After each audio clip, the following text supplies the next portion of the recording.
Support WrestleTalk! Click the thumbs up.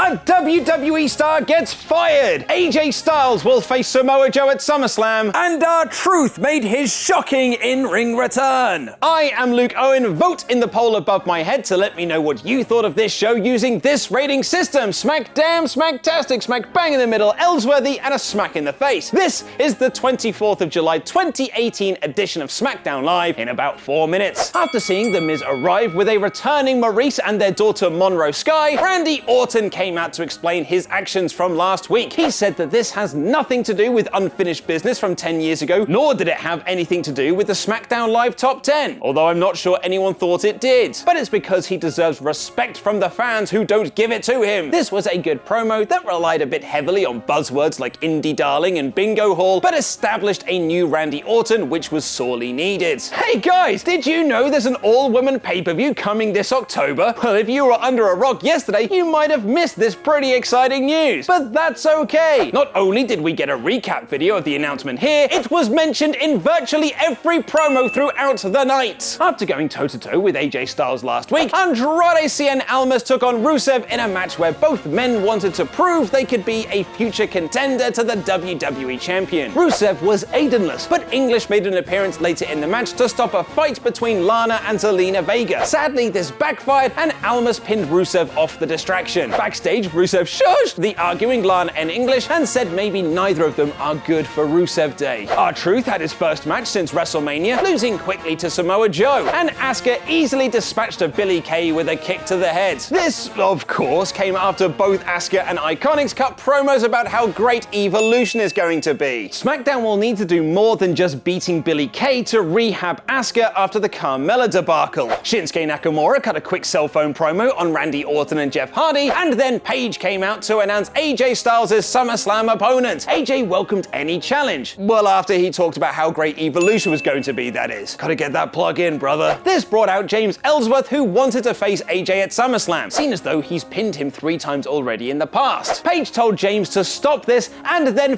fired him after he insulted her. Ellsworth was then thrown out of the building. Is this really the end of Ellsworth? Like, was he just brought back to screw over Asuka in her 2 title matches? Shouldn't Asuka get her revenge on him before he leaves or something? But while all that was happening, Samoa Joe attacked AJ Styles from behind and laid him out with a Coquina clutch, revealing that he will face the WWE Champion at SummerSlam. Yes, please, mate. Carmella told Paige backstage that she will still be champ by Evolution.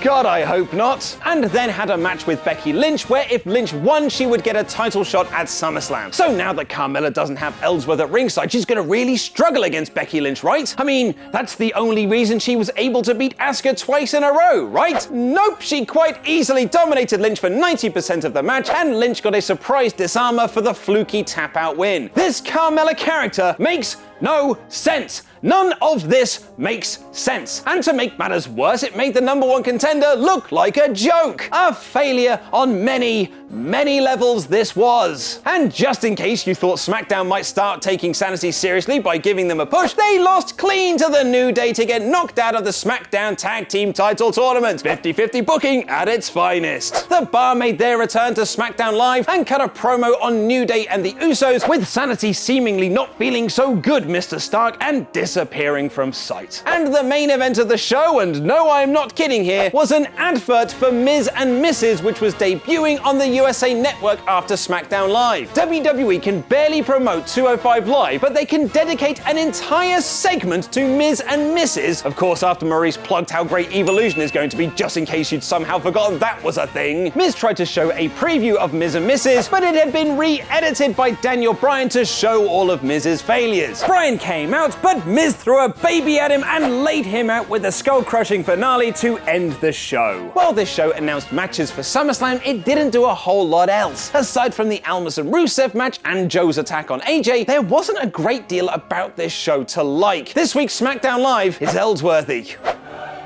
Here, Ollie and myself talk about that Evolution pay-per-view and Roman Reigns versus Brock Lesnar on the latest Wrestle Ramble. Click the video on screen right now to check that out. I've been Luke Owen, and that was wrestling.